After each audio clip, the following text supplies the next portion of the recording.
এমন কোনো বিধিবিধান অধ্যাদেশের মাধ্যমে আপনারা জারি করবেন না, পরবর্তীতে সেটা জটিলতা সৃষ্টি হতে পারে নির্বাচন অনুষ্ঠানের জন্য।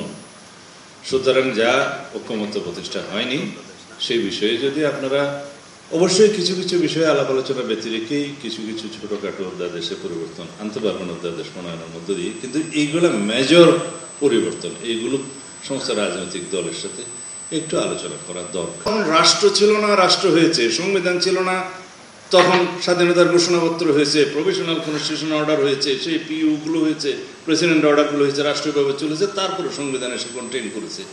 আমিও এখন বলছি যেগুলো আমরা এখন এগ্রিড হব সেগুলো ঠিকই পরবর্তী জাতীয় সংসদে আলাপ আলোচনার মধ্য দিয়ে ঐকমত্যের ভিত্তিতে যা গৃহীত হয়েছে তা গ্রহণ করা হবে। এখন কেউ বলছে গ্যারান্টি কি, আপনারা যে প্রতিশ্রুতি রাখবেন আমরা কেন রাখবো? আমরা ক্ষমতায় যাবো এটা কি কেউ শপথ করে বলেছে? যারা জাতীয় সংসদে প্রতিনিধিত্ব করবেন সবারই এটা নৈতিক দায়িত্ব, একটা অব্লিগেশন হবে, যেহেতু এটা সমগ্র জাতি আনুষ্ঠানিকতার মধ্য দিয়ে আলাপ আলোচনার মধ্য দিয়ে একটা ঐকমত্যে এসছে এবং সেটা একটা বিশাল আনুষ্ঠানিকতার মধ্য দিয়ে সিগনেচার্ড হবে, জাতি দেখবে, ওয়েবসাইটে যাবে এবং প্রত্যেকটা দল ম্যানিফেস্টোতে সেটা রিফ্লেকশন করবে, সেটা একটা ন্যাশনাল কমিটমেন্ট হবে, প্রতিশ্রুতি হবে। এবং মাননীয় প্রধান উপদেষ্টা তার 6 তারিখের ভাষণে বলেছেন এটা একটা জাতীয় প্রতিশ্রুতি। রমজান শুরু হওয়ার সপ্তাহখানেক আগে অথবা তারও আগে বাংলাদেশে জাতীয় সংসদ নির্বাচন অনুষ্ঠান হবে। এর পথে যারাই কাটা বিছানোর চেষ্টা করবেন, যারাই বিভিন্ন রকম বিভ্রান্তিমূলক বক্তব্যের মধ্য দিয়ে বিভ্রান্তি সৃষ্টি করার চেষ্টা করছে, তাদের সকলের উদ্দেশ্যে নসিহত হচ্ছে আমরা এখন নির্বাচনী আবহের মধ্যে আছি। সারা দেশে নির্বাচনী আমেজ সৃষ্টি হয়েছে।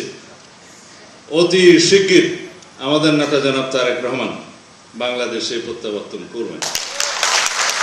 সেদিন বাংলাদেশের নির্বাচনের সমস্ত কিছু প্রতিষ্ঠিত হয়ে যাবে ইনশাআল্লাহ। আমি বলছি না নির্বাচন হয়ে যাবে, তবে আমরা বিএনপির পক্ষ থেকে সেই দিনই নির্বাচনের অর্ধেক কার্য ইনশাআল্লাহ সমাপ্ত করতে পারবো। আমরা আইনে নিয়ে আসি, কোনো আলাপ আলোচনা ব্যতিরেকে পরে জটিলতা হবে। আগের যে আরপিতে যে বিধান আছে সেটা ছিল সেই দল অথবা সেই জোটভুক্ত কোনো দলের প্রতীক বাছাই করতে পারবে, নিতে পারবে, তার স্বাধীনতা আছে এবং সেটাই হওয়া উচিত। তো সেই জন্য বলবো যারা নির্বাচন সংস্কার কমিশনে কাজ করেছেন, ঐক্য কমিশনে যারা নেতৃত্ব দিচ্ছেন, তাদের উদ্দেশ্যে বলছি, সরকারের উদ্দেশ্যে বলছি, এটা সবাই জানেন নির্বাচন সংশ্লিষ্ট। তার মধ্যে কিছু সংশোধনের প্রস্তাব এনেছে, সেটা এখনো ক্যাবিনেটের বিবেচনায় আছে, সেটা অধ্যাদেশ জারি হতে আরো কয়েকদিন সময় লাগে। জন্য গণতান্ত্রিক ধারাবাহিকতার জন্য আমরা সংগ্রাম করেছি, ভোটাধিকার প্রয়োগের জন্য আমরা রক্ত দিয়েছি, আমাদের সন্তানরা শহীদ হয়েছে, গণ অভ্যুত্থান হয়েছে, ছাত্র গণ অভ্যুত্থান হয়েছে। প্রধান উপদেষ্টা তার ভাষণে বলেছেন যে ছাত্র গণ অভ্যুত্থানের মধ্য দিয়ে যে আকাঙ্ক্ষা প্রকাশিত হয়েছে, সেই আকাঙ্ক্ষার বহিঃ প্রকাশ হচ্ছে এই অন্তর্বর্তীকালীন সরকার মানি। এবং ছাত্র গণ অভ্যুত্থানের মধ্য দিয়ে কি সাংবিধানিক ধারাবাহিকতা ক্ষুণ্ণ হয়েছে? হয়নি। আর্টিকেল 106 অনুসারে সাংবিধানিক ধারাবাহিকতার মধ্য দিয়ে প্রধান উপদেষ্টা এবং উপদেষ্টা মণ্ডলী শপথ নিয়েছেন। আমরা এখন কেন ধারাবাহিকতা ক্ষুণ্ণ করতে যাব? কি উদ্দেশ্যে? অবশ্যই না। তো সুতরাং সবারই শুভ বুদ্ধির উদয় হোক।